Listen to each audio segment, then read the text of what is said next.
Welcome to the Deer Wizard Podcast, conversation shaping the deer industry. I'm your host, Josh Newton, the Deer Wizard. Through interviews, advocacy, and industry news, we deliver field-proven insights to help producers build better herds.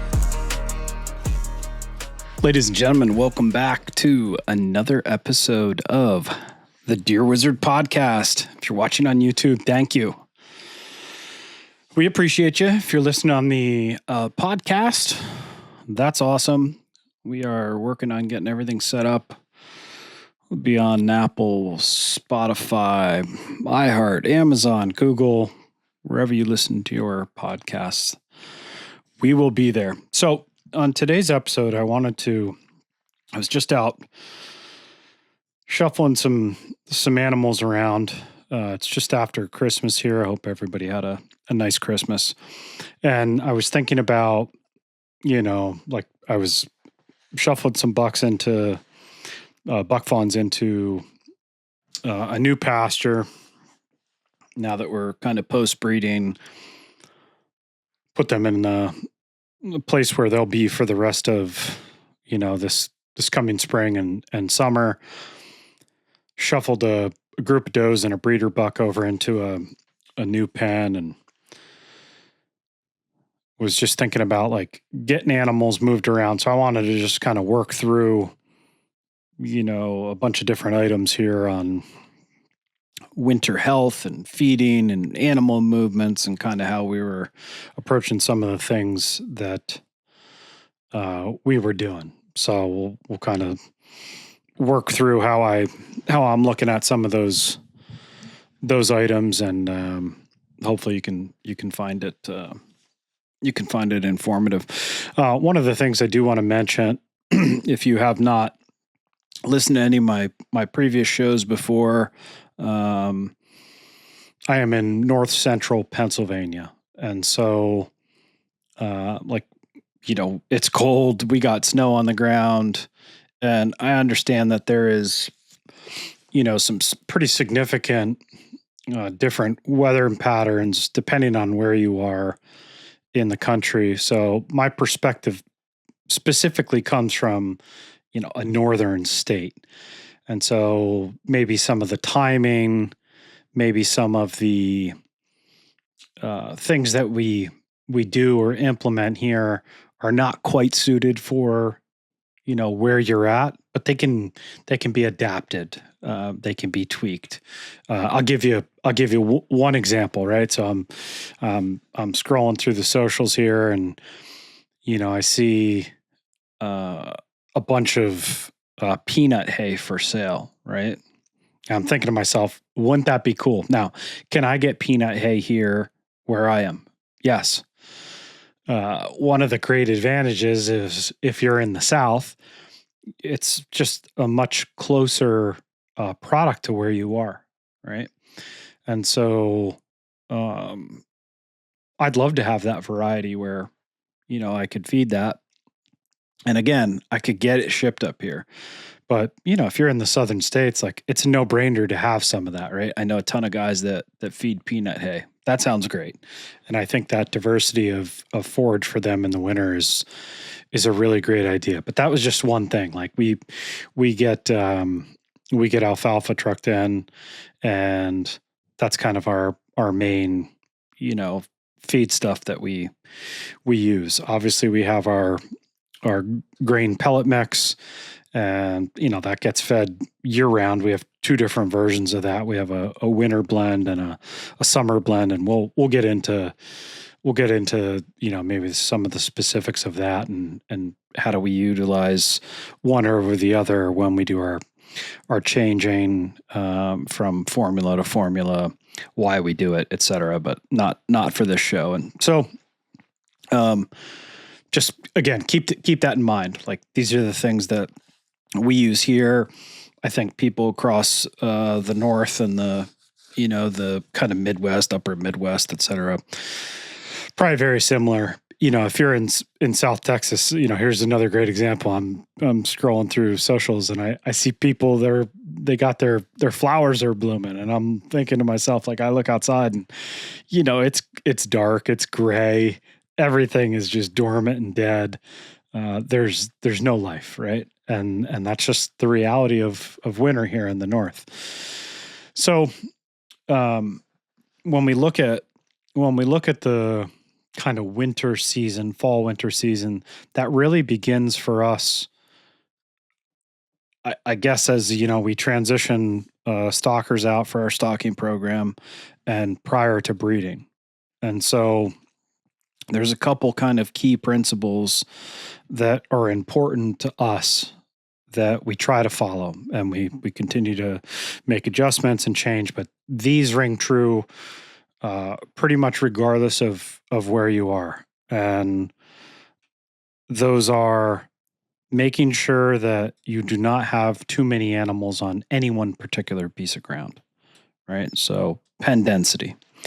And when I look at pen density, I also look at, you can use just kind of rough numbers of like number of animals per acre, right? Like that's an easy metric I think everybody can kind of understand. And I think there's, as I think about this more, I think there's a calculation that has to be made, and it should be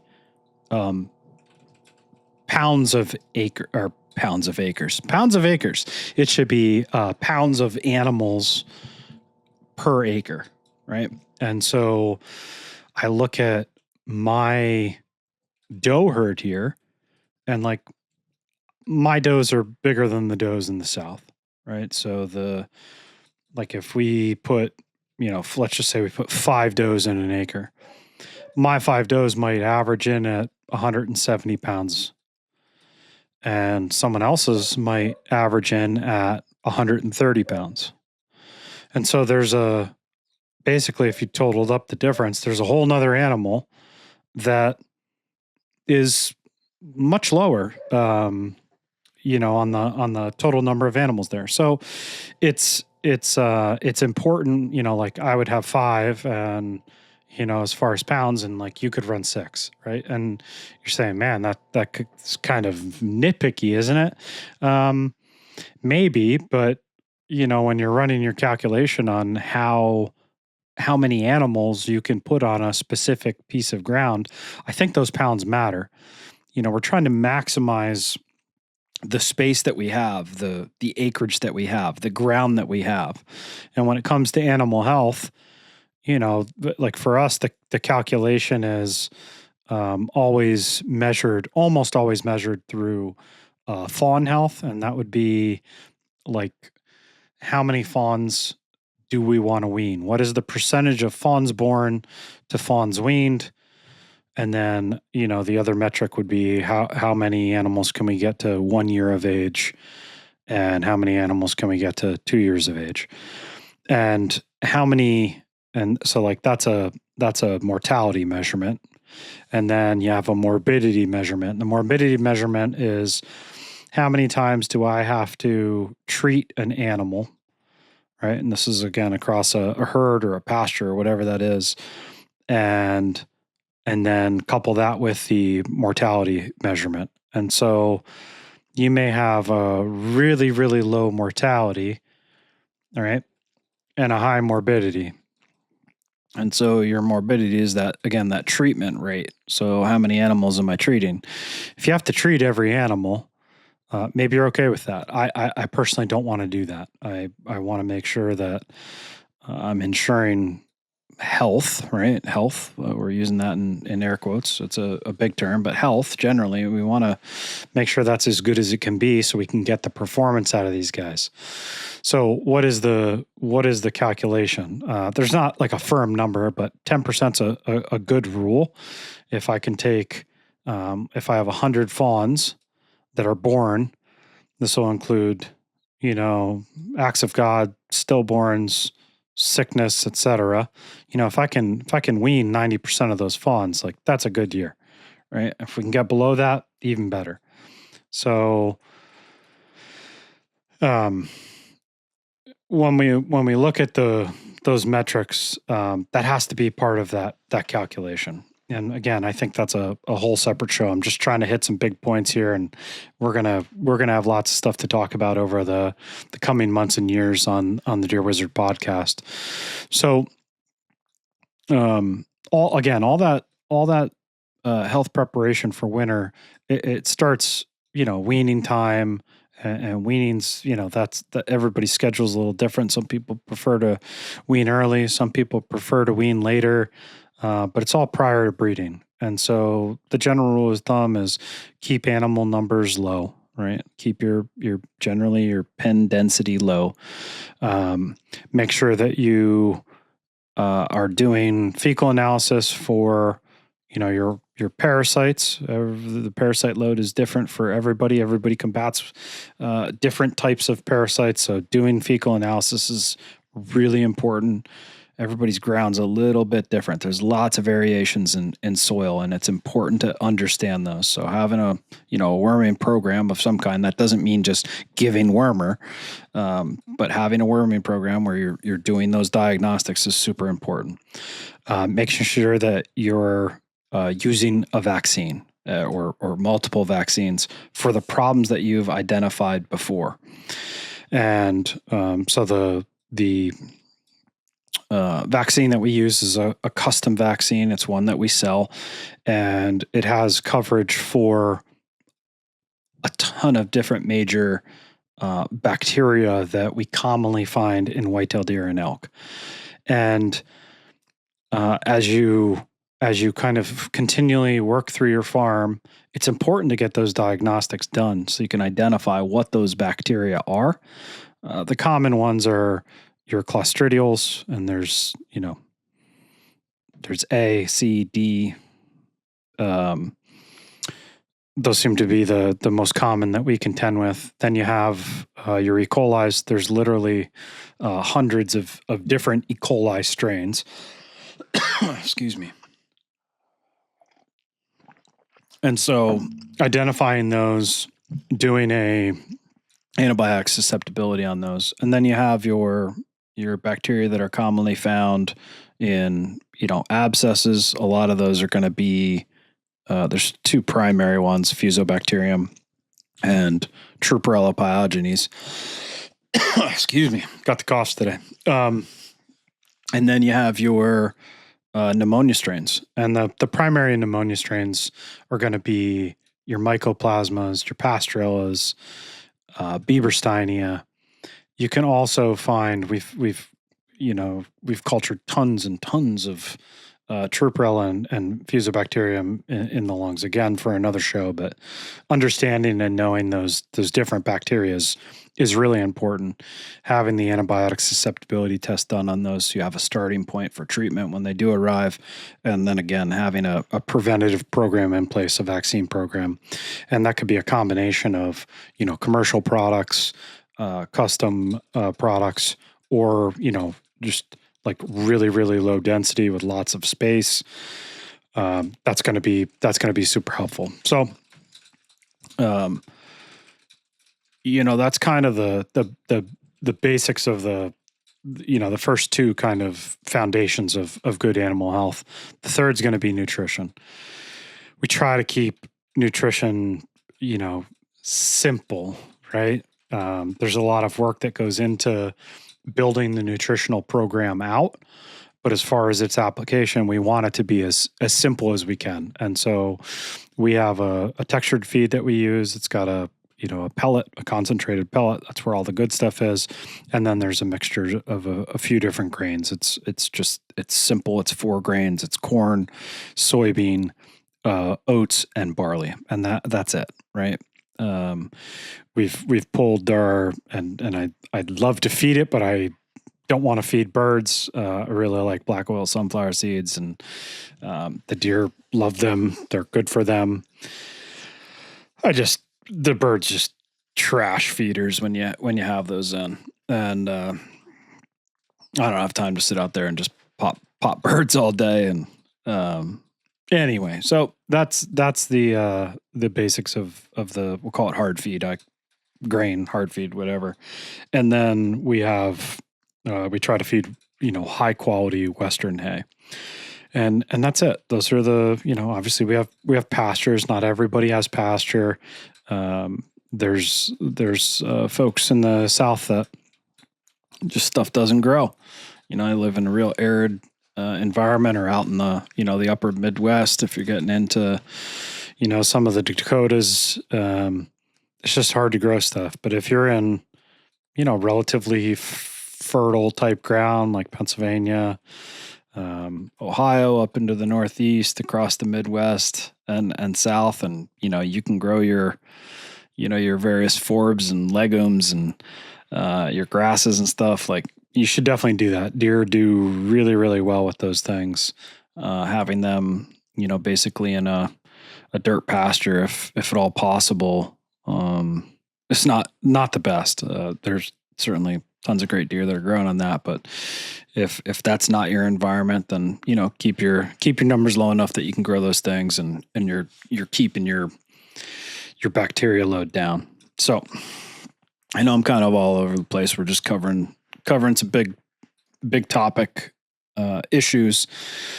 So with those things in mind, we just progressively roll through that program year over year over year, make those tweaks, any changes, but the basis is pretty solid. And so we're getting all of our weaning done, all of our worming done, any tune-ups we need to do on animals, making sure our nutrition's dialed in, making sure that our density is fairly low. There is one caveat during breeding season. We will stack some does in with the breeder bucks, and that number of animals is higher than it typically is. It's for a relatively short period of time, call it 60 to 90 days. And that seems to be fine, right? And the animals, they're pretty low maintenance over the winter. They kind of just all group up anyway, and they have a little bit of a herd mentality, and they hang together. So back to moving these buck fawns. So I moved these buck fawns over into a new pasture, and I have two breeder bucks that we used for covering animals this year. One's a yearling, one is a 2-year-old, and I have a small farm. Again, if you're new to listening to myself or any of the, my story, so to speak, and we'll cover that. I have a small farm, maybe call it 8 to 10 acres. There's 8 pastures there, and we have a small group of buck fawns that are rolling solo right now, and we have a group of yearling bucks, and they're in separate pastures. And so what we're going to do is we bred with a 1-year-old buck this year, Northern Aggression, and we bred with a 2-year-old buck who we bred with last year as a yearling. We call him White Ears. And so what we're going to do is we're going to move Northern Aggression into the pen of the buck fawns, and he's not going to have any issue with that transition. He'll probably miss his girls, right? Because he, for whatever reason, that guy, he loves just getting up, cruising the pen, checking on pretty much every doe, and he's slowed down a bit. Again, it's right after Christmas. He slowed down a bunch on that, but when rut was kicking and those does were kind of coming into heat and he was doing his thing, he was up a lot, and he's not a chaser. I wouldn't categorize him as a buck that chases, but he's on his feet a lot. And so I could see his weight kind of peeling off of him. It was good though. Like, he would always come over, and, as I fed, whether that be the grain or the hay, he'd always come over and grab a bite, and then he'd get right back to, just sticking his nose into every doe, making sure everybody was good to go and he wasn't missing anything. So that was a positive thing anyway. I like to see that. I like to make sure they're taking care of business, so to speak. So we're going to transition him in with the buck fawns, and he'll be fine. We'll probably do that here. In the coming, call it 7 days, we're gonna sedate him, just check him out, make sure everything's good on him, check his feet, check the bases of his antlers, make sure there's no infection, that kind of stuff. And then we'll slide him right over in with them buck fawns, and he'll be good to go. So excited about him. If you've not seen Northern Aggression, really sharp looking yearling. He was 128 gross 5x5 frame, and then he was 127 main frame. So he only had got one little like 1 inch sticker off of his right G2, and other than that, he's pretty nice and balanced side to side, and it's got negative breeding values. He's an SS, got a really nice pedigree. So we're excited to see what he does it too, and we used him on a decent amount of dose. So we'll have some good fawns coming out of him. He was also 228 pounds this year as a year and a half old, so he's got a big body on him, big head. He just looks solid, good conformation. Nice structure to him. So I was pleased with how he grew, and hopefully it takes a nice little jump for us. Excited to get fawns going. The other buck white ears. So what we're going to do with him, so he's 2. We're going to, again, probably dart him, over the next 7 to 10 days. And we're going to slide him in with the year and a half olds.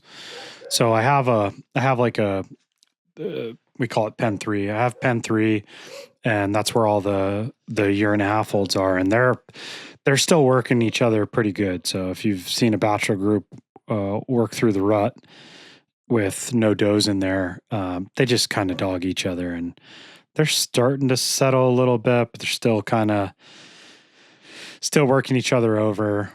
Certainly they're going to fight if I put him in there. So I think what I'm going to do is I'm going to state him, pull him out of the doe pen that he's in, and I have a small maybe half-acre auxiliary pen. I'm just going to drop him in there. I'm going to wake him up. Again, we'll do a health check, hoofs, hair coat, base of the antlers, check his teeth, all that kind of stuff.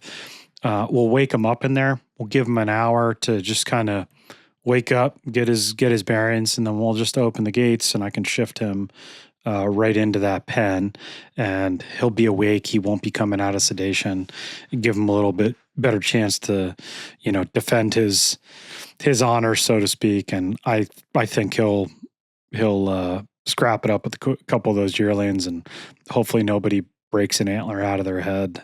And they settle down quick.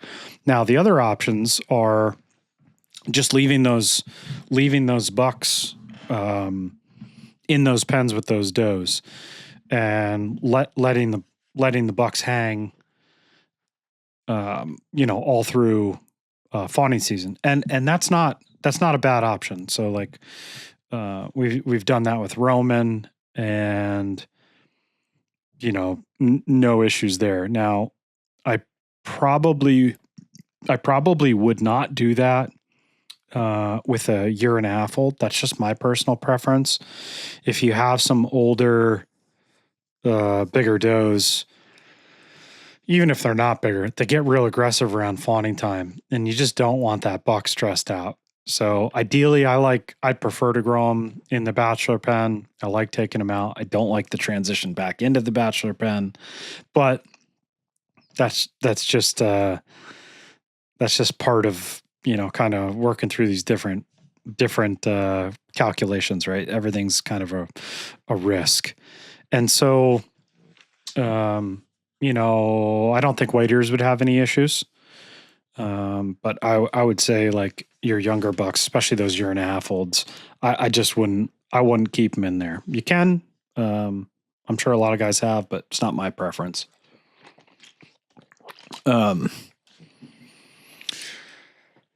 The other thing is you could move them. You could wait till everybody loses their antlers and get them back in. Maybe that's February or March. The only problem is when they get back in, you get, two bucks that, kind of come up to each other. They end up on their back legs and they got their front legs swinging away. If an antler or if a hoof hits them in the head, which it definitely can, and it damages that pedicle, you're going to have damaged antlers. So if you're trying to preserve antler quality and, a group of stocker bucks or a breeder that you want to see, what his genetic potential is, and maybe you've sold semen out of and other people are expecting that, it's not a great choice. There's not like one way, right? Like there's not a super great option.